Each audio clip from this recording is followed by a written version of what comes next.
श्रीराम बाजारतर्फे दिवाळी बक्षीस योजना जाहीर। तब्बल 16,684 बक्षिसे 21 ऑक्टोबरपर्यंत योजना लागू। फलटण येथील श्रीराम बाजारच्या वतीने दिवाळीनिमित्त भव्य बक्षीस योजना जाहीर करण्यात आली आहे। या योजनेअंतर्गत ग्राहकांसाठी एकूण 16,684 बक्षिसे ठेवण्यात आली आहेत। बाजारच्या कोरेगाव शाखेत ही योजना उपलब्ध असून जास्तीत जास्त ग्राहकांनी त्याचा लाभ घ्यावा असे आवाहन करण्यात आले आहे।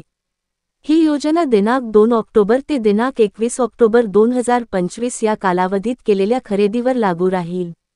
योजनेतील बक्षिसांमध्ये पहिले बक्षीस होंडा शाईन 125 सीसी मोटारसायकल, दुसरे बक्षीस होंडा ॲक्टिवा स्कूटर आणि तिसरे बक्षीस होंडा शाईन 100 सीसी मोटारसायकल यांचा समावेश आहे। यासह Samsung smart TV, Whirlpool fridge, सोन्याची अंगठी, Sony sound system, Paithani sari, pressure cooker, गालिचा अशी आकर्षक बक्षिसेही ठेवण्यात आली आहेत। याव्यतिरिक्त खरेदी कुपन्सच्या स्वरूपात 1500 पेक्षा जास्त बक्षिसेही दिली जाणार आहेत। योजनेची सोडत बुधवार दिनांक ऑक्टोबर 22 रोजी दुपारी 4 वाजता श्रीराम बाजारच्या फलटण येथील मुख्य कार्यालयात काढण्यात येणार आहे। कोरेगाव शहरात मेन रोडवर आयडीबीआय बँकेच्या खालच्या मजल्यावर असलेल्या श्रीराम बाजारच्या शाखेत योजना उपलब्ध असून कोरेगाव शहर आणि तालुक्यातील ग्राहकांनी या योजनेचा लाभ घ्यावा असे आवाहन करण्यात आले आहे। कोरेगावात सणासुदीच्या पार्श्वभूमीवर चोरट्यांचा धुमाकूळ, शहराच्या मध्यवस्तीत चोरी, 66,000चे दागिने लंपास, पोलिसांच्या कार्यक्षमतेवर नागरिकांचा सवाल। सणासुदीच्या पार्श्वभूमीवर कोरेगाव शहर आणि परिसरात चोरट्यांचा वावर वाढला असून त्यांनी वेगवेगळ्या ठिकाणी डल्ला मारण्यास सुरुवात केली आहे। शहराच्या मध्यवस्तीमध्ये असलेल्या चौथाई गल्ली परिसरात चोरट्यांनी एका अंगणवाडी सेविकेचे घर फोडून सुमारे 66,000 रुपयांचे सोन्याचे दागिने चोरून नेले आहेत। या प्रकरणी कोरेगाव पोलीस ठाण्यात गुरुवारी सायंकाळी 6:15 वाजता अज्ञात चोरट्याच्या विरोधात गुन्हा दाखल करण्यात आला आहे। पोलीस ठाण्यातून मिळालेल्या माहितीनुसार स्नेहल सागर पारखी या अंगणवाडी सेविका असून त्या शहरातील जळगाव नाका येथील अंगणवाडी येथे सेवा बजावत आहेत। त्या चौथाई गल्ली परिसरात वास्तव्यास असून त्या दररोज सकाळी 10:30 ते दुपारी 4 या वेळेत अंगणवाडीवर काम करण्यासाठी जातात। दुपारच्या काळात त्यांच्या घरी सासूबाई एकट्याच असतात। दिनांक 9 ऑगस्ट रोजी सकाळी 11 वाजण्याच्या सुमारास रक्षाबंधनानिमित्त त्यांनी आपल्या घरातील कपाटात आणि सुटकेसमध्ये ठेवलेले सोन्याचे दागिने बाहेर काढले होते। रक्षाबंधना दिवशी त्याचा वापर केल्यानंतर ते घरातील कपाटाच्या लॉकरमध्ये आणि सुटकेसमध्ये सुरक्षितरित्या ठेवले होते। दिनांक 2 ऑक्टोबर रोजी दसरा सण असल्याने सुटकेस आणि कपाटात ठेवलेले सोन्याचे दागिने बाहेर काढत असताना त्यांना दागिने दिसले नाहीत। त्यांनी त्याचा शोध घेतला, मात्र दागिने मिळून आले नाहीत। अज्ञात चोरट्याने घरातून हे दागिने चोरून नेले असल्याचे फिर्यादींनी फिर्यादीत नमूद केले आहे। दिनांक 9 ऑगस्ट ते 2 ऑक्टोबर या कालावधीत राहत्या घरातून अज्ञात चोरट्याने सोन्याचे दागिने चोरून नेले असल्याचे त्यांनी फिर्यादीत नमूद केले आहे। या प्रकरणी गुरुवारी सायंकाळी गुन्हा दाखल करण्यात आला आहे। पोलीस निरीक्षक घनश्याम बल्लाळ यांच्या मार्गदर्शनाखाली हवालदार अमोल करणे तपास करत आहेत। कोरेगाव शहराच्या मध्यवस्तीत अगदी दाटीवाटीने असलेल्या परिसरात चोरटे जर चोरी करत असतील तर पोलीस काय करतात? कोरेगाव पोलिसांची रात्रगस्त नेमकी कुठे असते, असा सवाल नागरिकांनी उपस्थित केला आहे। महिला आयोग आपल्या दारी उपक्रम 16 ऑक्टोबरला सातारा जिल्ह्यात अध्यक्षा रुपालीताई चाकणकर स्वतः घेणार महिलांच्या तक्रारींची दखल। महाराष्ट्र राज्य महिला आयोगाकडून महिला आयोग आपल्या दारी या उपक्रमांतर्गत सातारा जिल्ह्यात गुरुवार दिनांक 16 ऑक्टोबर 2025 रोजी सकाळी 11 वाजता सातारा येथील जिल्हाधिकारी कार्यालय आवारातील नियोजन भवनामध्ये जनसुनावणी होणार आहे। आयोगाच्या अध्यक्षा रुपालीताई चाकणकर स्वतः तक्रारींची सुनावणी घेणार आहेत। या जनसुनावणीस महिलांनी पुढे येऊन न घाबरता आपल्या तक्रारी मांडाव्यात असे आवाहन करण्यात आले आहे। जिल्हा माहिती कार्यालयातून शुक्रवारी सकाळी 10 वाजता माहिती देण्यात आली आहे। महिलांना त्यांच्या जिल्ह्याच्या ठिकाणी न्याय मिळावा यासाठी आयोगाकडून महिला आयोग आपल्या दारी हा उपक्रम राबविण्यात येत आहे। आयोगाच्या अध्यक्षा रुपाली चाकणकर या जिल्हा स्तरावरील जनसुनावणी घेत महिलांच्या तक्रारीचे निवारण करणार आहेत। जनसुनावणी नंतर जिल्ह्यातील महिला व बालकांच्या प्रश्नांच्या अनुषंगाने प्रशासन, पोलीस, कामगार, परिवहन, आरोग्य, शिक्षण आदी विभागांची आढावा बैठक त्याचा आढावा त्या घेणार आहेत। महिला आयोग आपल्या दारी या उपक्रमाबाबत चाकणकर यांनी सांगितले की महाराष्ट्र राज्य महिला आयोग महिलांच्या सक्षमीकरणासाठी अविरत कार्यरत आहे। संपूर्ण राज्यातील महिलांना मुंबई येथील कार्यालयात येऊन तक्रार करणे, सुनावणीसाठी प्रत्यक्ष उपस्थित राहणे आर्थिकदृष्ट्या तसेच इतर कारणांमुळे शक्य होत नाही। त्यामुळे आयोग जिल्हा स्तरावर सर्व यंत्रणेशी जात आहे। महिला आयोग आपल्या दारी अंतर्गत जनसुनावणीला पोलीस प्रशासन, विधी सल्लागार, समुपदेशक, जिल्हा समन्वयक आदी यावेळी उपस्थित असल्याने तक्रारींवर त्याच ठिकाणी कार्यवाही करण्यात येते। यातून आपली कैफियत मांडणाऱ्या महिलांना त्वरित दिलासा देण्याचे काम आयोग करत आहे, असे त्यांनी स्पष्ट केले।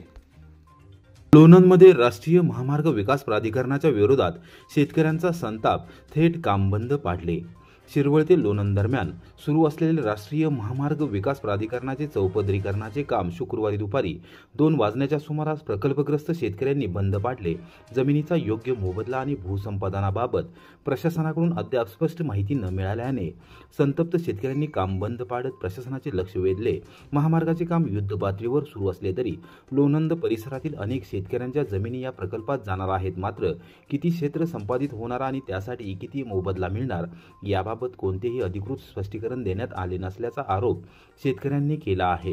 या पार्श्वभूमीवर शेतकऱ्यांनी काम थांबवून बाधित शेतकरी, ठेकेदार व प्रकल्प अधिकारी यांची संयुक्त बैठक तातडीने घ्यावी अशी मागणी राष्ट्रीय महामार्ग विकास प्राधिकरणाला दिलेल्या निवेदनात केली आहे।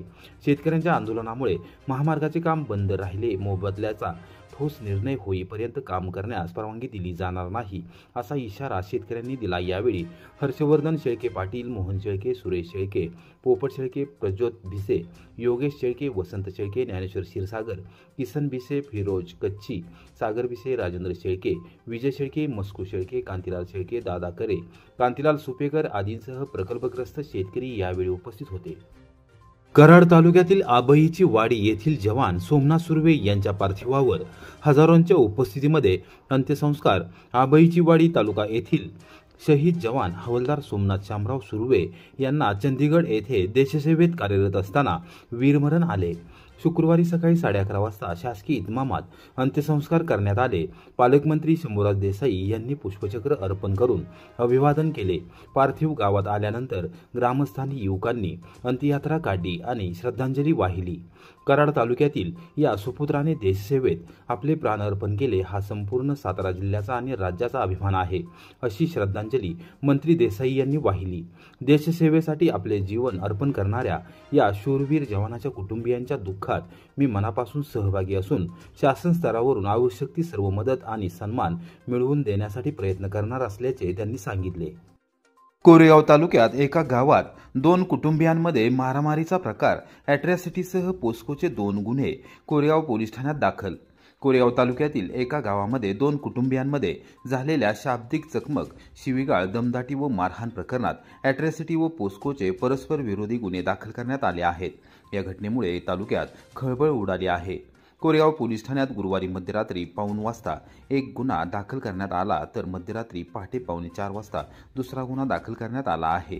जातीवाचक शिवीगाळ करून मनास लज्जा उत्पन्न होईल असे वर्तन केल्याप्रकरणी हे गुन्हे दाखल झाले असून एका गुन्ह्यातील 3 संशयित आहेत, तर दुसऱ्या गुन्ह्यात 4 संशयित आहेत।